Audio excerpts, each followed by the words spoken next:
Hello. Welcome everyone to JLABTV. I am JLAB and this is Football Manager 2021, the Youth Academy Challenge save with Siena. We are sacking our head of youth development after this because, well, look at the youth intake we've just had and remember what was promised to us earlier in the season. They promised us that the striker from Denmark would be the main attraction. He's a top prospect. Is he though? No. Max Muller is not as good as I was promised he would be, and while he's got the finishing I want, he's not got much else to talk about, and he's unambitious. He's also only a 3-star potential player, so yeah, head of youth development is being sacked for this, despite the fact he's a perfectionist. And in fact, I'm going to go through this and just show you guys why I'm so upset. Look at how bad the personalities are. There's been no really good personalities apart from the resilient from Azir, and he's terrible. So that's not great. But we do have a wide variety of nations, which is good. We've actually got someone from Sydney, Australia, which is very nice, and Danny Chapman. And honestly, he's probably the best I could ever wish for from Australia. I wasn't expecting it, so the fact we've actually got someone like him is very promising indeed. And he refrains from taking long-range shots, so he wouldn't be a Mazzala. But box-to-box as well may not be a thing we can use. And we know he's from Sydney because 1, he's only been here for 2 days, and 2, he was literally born in Sydney. So, rest in Sydney Wanderers, you wonderful people. Lino Krakno, again, is a player that we're good with. He's a defender who's also a DM. He's got the heading I'm looking for, the jumping reach as well. So, I definitely think he's going to be a centre-back. Could he be a ball-playing defender? Not with the vision being 4, he wouldn't be, but his pace is only 6 as well. He's only got 8 strength. So really, he needs a few bits and pieces to work on. And even if he were to be a ball-playing defender, he wouldn't be good. So halfback could be good, but his teamwork is definitely good. 16 of that, so that's good. I think I'd more likely play this guy as a halfback, as a DM. So probably a DM for me, even though it says younger centre-back. He's just got the attributes I'm looking for, even if it's not as amazing as it could be, because he's got everything I want. He's got the heading. Yes, he could be a centre-back. I acknowledge that. But I play ball-playing defenders or centre-backs. And he hasn't got the pace I'm looking for. It's the pace that lets me down in that regards. The ball-playing defender lets me down in the vision. So other than that, he's good. So again, it's the pace and vision that lets me down here. So I think a halfback could be good. It also takes advantage of his teamwork as well. So yeah, halfback for me, even though it's only half a star for the role, I just see him being a halfback. I really do, even if his passing's only 6. It could be worse.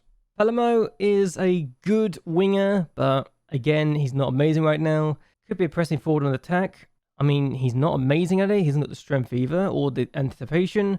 But if I was to play him on the wings, he wouldn't be amazing, I don't think. So, yeah, I don't know what to make of this guy. Maybe I need to play him in a different position, but he's not amazing right now, and we can hope to get something more from this guy.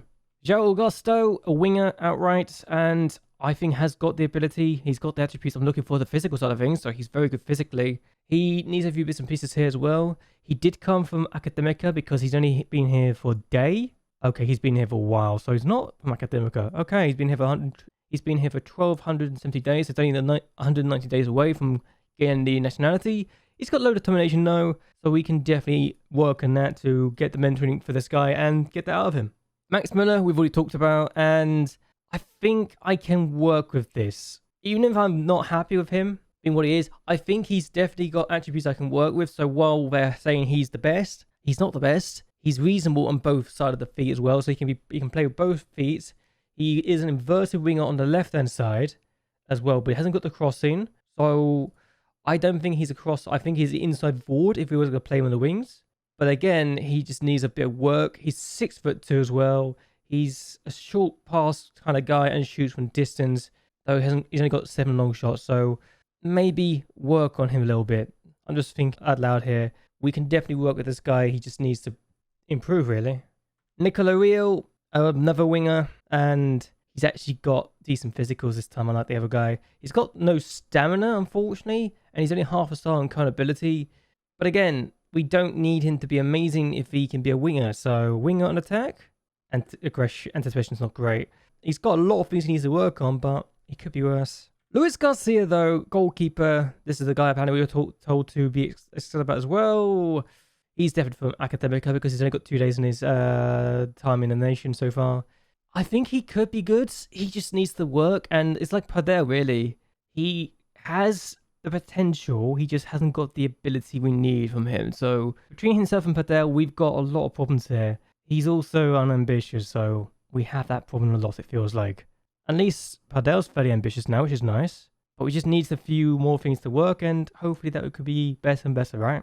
After that, I'm not so happy about the whole situation. We've got someone from Norway, which, honestly, not the end of the world. If we get someone better than this next time, I'll be happier. Got someone from Uruguay in Benteberry, so, again, could be worse. We know it's from Uruguay because he's only been here for 2 days, and he came from Montevideo. Kind of like how we know that Niels came from Norway. He's only been here for 2 days.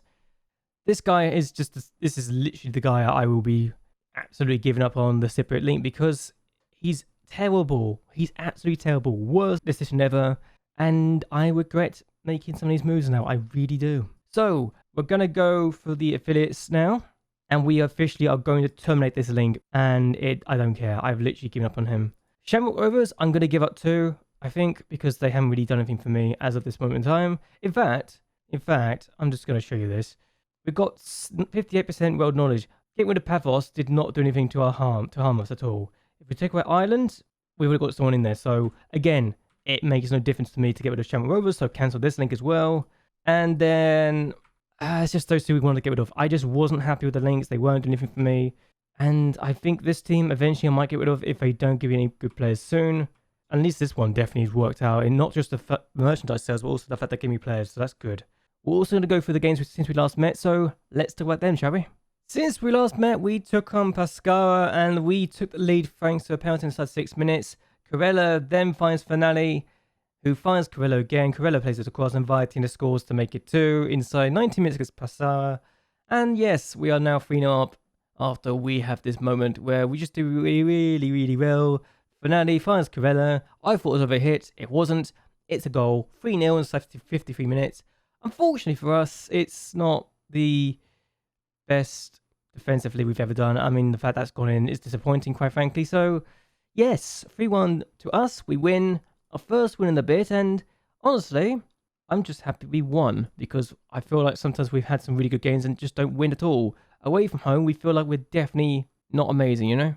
Next thing we do is go to Juventus and take the lead inside 3 minutes. Viatina gets it in the middle. Finale's unmarked, gets a free header, scores.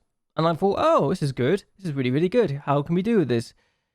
We then concede a goal in the 51st minute of the game, and I feel a little sorry because it's hit Bruno right in the back of the head and it's gone in. Nothing he could do. Unfortunately for Juventus, unfortunately for us, that was the only goal they scored. They only had one shot on target and we kept them out. So we win. I say we drew. We didn't win, but it felt like a win to go to Juventus and take a point from them. So yes, we could have got all 3 points if that own goal hadn't gone in, and Viatina got injured as well as Bombele, so both players get injured within a minute of each other, but we got a point at Juventus.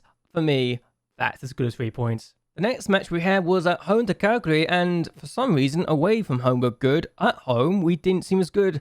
I hate that tackle because you always know when that tackle goes in, they're going to score, and Ruddy scores very early on for them. We do get an equaliser after Calandra just does this ball cross. John Abbot's there. He scores his first game since he came back from elbowing someone in the face, and that was the equaliser goal. So we drew 1-1. Not the end of the world, but I will feel like we should have beaten Calgary on the day. They had more shots on target than us, so I guess I should take that as a positive because we could have, and perhaps even should have at times, looked like we lost this game. So yay for the point.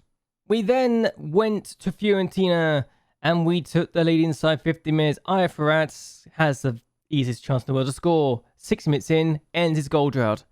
I hate him, but love him at the same time because he keeps on getting goal droughts. Fiorentina score within a minute of conceding.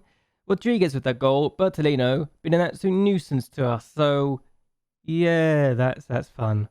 Still, we get ourselves a chance and we just do well with it. So yeah, we get a good position, we take the lead, and it's wonderful stuff indeed. So the fact that we then score this goal after they make a defensive mix-up is wonderful because we don't have to worry about them anymore. I say that, we then concede a goal in the 91st minute, and I honestly thought for a second we were going to blow a 2-goal lead. We didn't. We win. We get a double over Fiorentina in the league this year, and it's very, very good indeed. So, a good victory over our fierce rivals to do the league double, and to ensure that maybe, just maybe, we can finish above them this year. The last game we had was against Parma at home, and for once, we did well at home. JLABTV plays us across the Ifrat, who has the simplest of tap-ins. If he misses that, it's slightly embarrassing. We do make it 2-0 inside the 31st minute of the game. Ifrat again involved. Dai finds a JLABTV, who actually scores himself this time instead of getting an assist, so he's very good at his day, isn't he? We do make it 3 before half-time. Ifrat plays it back to MacLeod, who finds Dai. Who does that? His first of the season. A good time to get your first. And then we make it 4 inside the 68th minute of the game. MacLeod gets an assist. Ifrat scores the second of the game. He continues his record of never scoring or getting 2+ goals a game. It's ridiculous. I don't know why he does it, but I'm happy either way. Parma do get a goal back, unfortunately for us, and honestly, Gubba should be scoring those, and the fact we couldn't keep a clean sheet is slightly disappointing, but it's not the end of the world, and the fact we've got all 3 points at all is good because we've won 3 of the last 4 matches. What this does for us, as things stand, is leave us in 5th place. We are now 3 points clear of Lazio, 6 points clear of Inter Milan, 7 points clear of Sampdoria, and 10 points clear of Fiorentina. And Roma are still in the relegation zone, but they've just won their last game, so they're now just 5 points away from safety. And the idea that Roma could be relegated is starting to look less like reality if they pick up their form. I don't know what's going to happen, but quite frankly, it's a bizarre season. Bologna top the table, but Napoli have a chance to go above them if they win their game in hand. Juventus could go as low down as 3rd. And then you've got Atalanta, who's only a further point behind, having won their last 5 matches. And legitimately, we could be affecting the title race if both Juventus and Atalanta are still in the title race with 2 games to go. I don't like it, but it's just one of those things, unfortunately for us. It really is. Still, we are going to go through to the next game, and we've got Lazio. So if we beat Lazio, we could open up a 6-point gap over them, which for me would cement the fact that maybe, just maybe, European football is actually on the cards. Please, can we do that? Also, I'm going to hire this new head of youth development because I want to replace my current one after he kind of messed things up last time out. I want him on a 4-year deal. We'll pay Alves a fee of $525,000. I don't care we're paying that sort of money on a man that I would have tried to hire a few years ago, but I want him. He needs to replace my current head of youth development because he's let me down big time. And also, if we were to compare the two, because I've looked at a load of them, he kind of ticks all the boxes I want. Look at how good he is compared to our current head of youth development. Yes, his adaptability is not as good, but tactical knowledge, really good. Negotiation, really good. Motivating, just one off, but that's fine. Level discipline, judging staff, player abilities, and player potential, really good. His determination is not as good, but he analyzes data better, which is not much since he was only 1 for that. He doesn't work as well with youngsters, but everything else in the coaching side of things, he's better than him in. So it's a no-brainer. It really is. Yes, he's also resolute compared to perfectionist, but it's not the end of the world. He also plays gegenpress instead of controlled possession. Yes, he doesn't have the formation we want as his preferred, but it's his second preferred formation. So I feel like I can justify this myself when I go for this new head of development. He ticks all the boxes I'm looking for. So hopefully we can bring him in and it's a good deal for us. So we're now here. We're taking on Lazio. Win today. We have a 6-point gap with them. Inter have Napoli, so that's fascinating. We could see Inter lose to Napoli after they've just sacked their manager because Inter haven't been winning. And they're expected to be challenging for the title. They haven't. I love the fact that the top 4 is literally separated by just 3 points right now. And there's a game in hand for Napoli, and Napoli have the control of the title in their hands.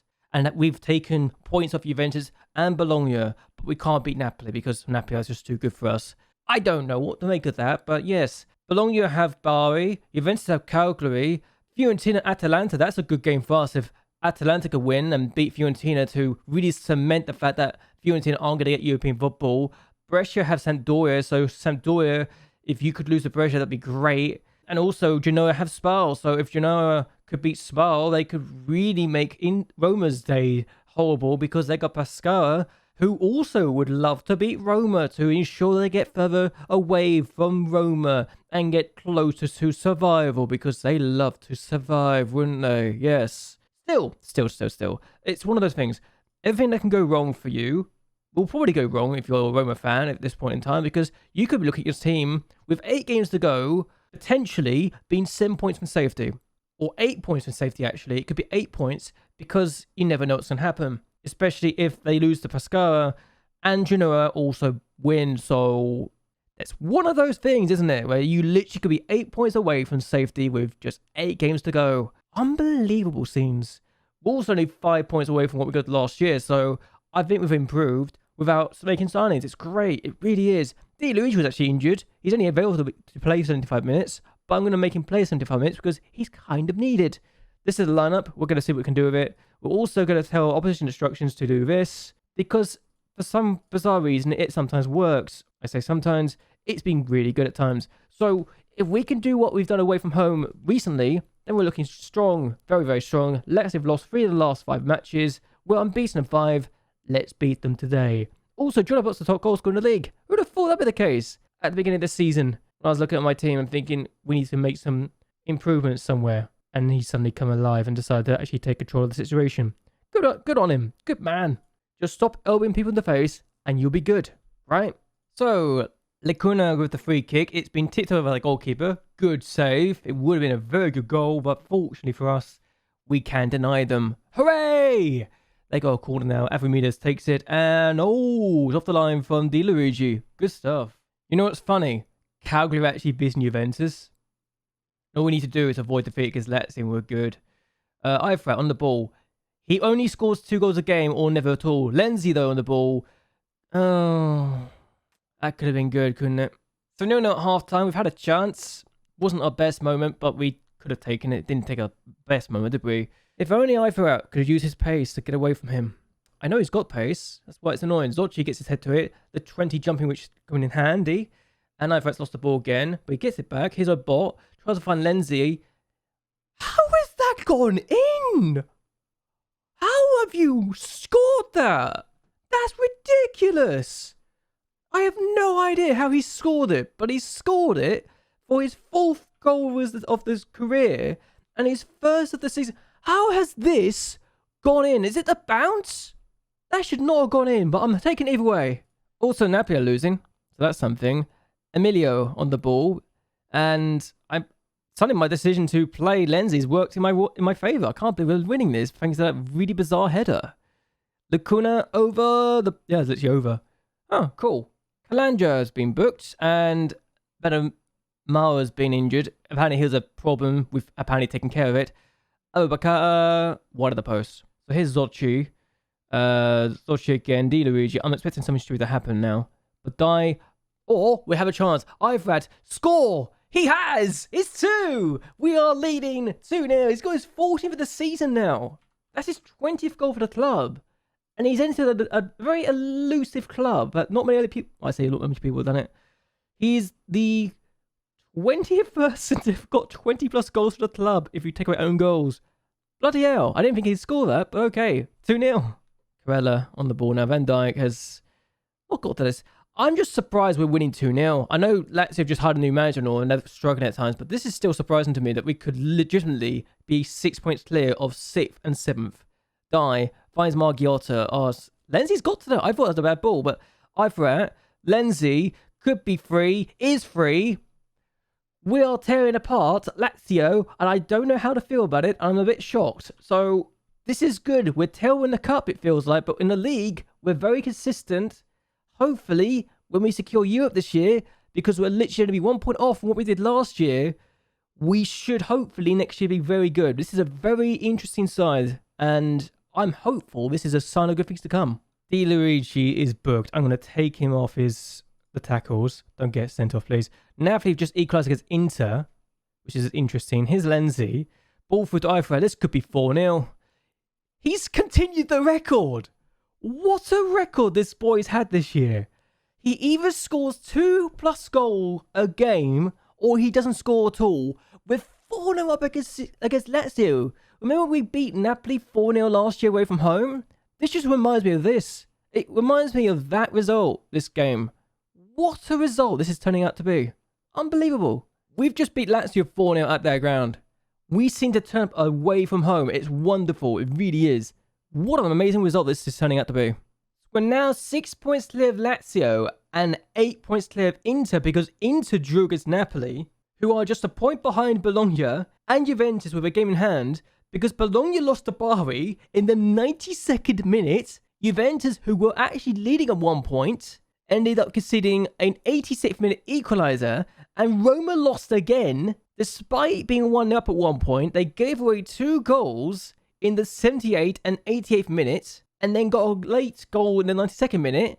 And legitimately, Roma are going to go down if they don't continue to improve, because this is a horrifying season for Roma's point of view. And the top of the table, I know we're only 10 points away from the top of the table clash, but I don't see us being involved in the title fight. I'm just going to say it here and now. 5th place is what I'm looking for. I just want European football. We're 10 points clear of Sampdoria. We are 12 points clear of Bari and Fiorentina, who got held by Atalanta. This is a bizarre season where legitimately, if we had picked up some points that we should not have dropped, we could have been in the title fight. And I can't believe I'm saying that, but okay. It's legitimately a thing that could have been happening. God damn you! I wanted to sign you! Why are you turning me down? Oh, I can't even sign this guy, for goodness sake. This is why I couldn't sign before I recorded now. God damn you. Driven is this guy. He's really good, but unfortunately it's the formation and the tactical sides I'm not so keen on. So if we could find someone that is just good, we'd be fine. But I want us to get a new head of development quickly. I need to find someone who's good at the job, you know? But yeah, I'm just disappointed we've lost out on some really good situations. Like, this guy's amazing, but the formation is not what I'm looking for. Like, this guy's got what we're looking for, but his reputation is annoying. I just want people to have the formation I'm looking for, and a lot of these people don't have the formation I'm looking for, and if they do, they don't have the best reputation or anything else, you know? I need a 4-3-3. I don't need anything else, you know? I might go for this guy. I don't know. I need to find some good people, because while Gavin is good, I need more than what I'm being given here as well. It's like how Alicia is good, really good, but his formation is not what I'm looking for. It's a problem I'm going to find myself with, I think, and it's going to annoy me for a long time, especially when I look at the fact that I've got these formations. Reputation is everything as well, I think. So yes, it's just so annoying. So annoying. Unless I do get this guy. I don't know. So frustrating when I know there's good people out there, but the reputation is all the personality or the formation just going to let me down. If only we can get better personalities or reputations. This guy's annoying because he's got everything I want, but his personality is horrifying. It's one of the worst you can get. Jovial is not a good personality for head of development. His attributes are great. Everything else is great. It's just the personality is horrible, and you don't want that as a personality for your head of youth development. Even though he's not what I'm looking for in formation and tactical style, I'm going to take a risk of him because he might give me some good players, and I can tinker my formation if I needed to. So he wants 17.5 grand. Let's take the punt with him. If I need to sack him, I can sack him. He's got a driven personality. It's one of the best you can get. One of the big four that you'd want, and that for me is important. It's happening. It's happening. He's signing for us. I'm literally going to have to pay 670. Oh my days. 656,000 to get rid of. I guess I gave him a new contract, didn't I? We're going to do it. We're going to do it. It may not be the most smartest in the world I've ever done, but why are they giving me this? Look at this. This guy is annoyingly good. This guy is really annoyingly good, and I just got told about him. Yeah, I've just literally been told, yeah, this guy's really good. He's a Serie A player. He's a leading Serie A player, for goodness sake. Honestly, why do I get given this sort of stuff? I swear my board hate me. Not my board, my staff members hate me. But we've got a new head of youth development, so that's something. Also, Ifat's got 6 goals in 4 games. I just realised how good he's been doing this year, or this month. Hooray! But yes, our new head of youth development has arrived. He's 47. He's got a driven personality. The formation's anything that lets him down, as well as the tactical style, but I can work with that if I need to. So that is what we're going to end things on here. So I hope you guys have enjoyed yourselves. I hope you guys will like and share this video, and that you subscribe to the channel, and that you'll leave a comment down below. Let me know what you think of the new head of development and how bad you think the intake was, because it wasn't my best. But hopefully this guy can make us better. So yes, anyway, until next time, goodbye, and well, good night.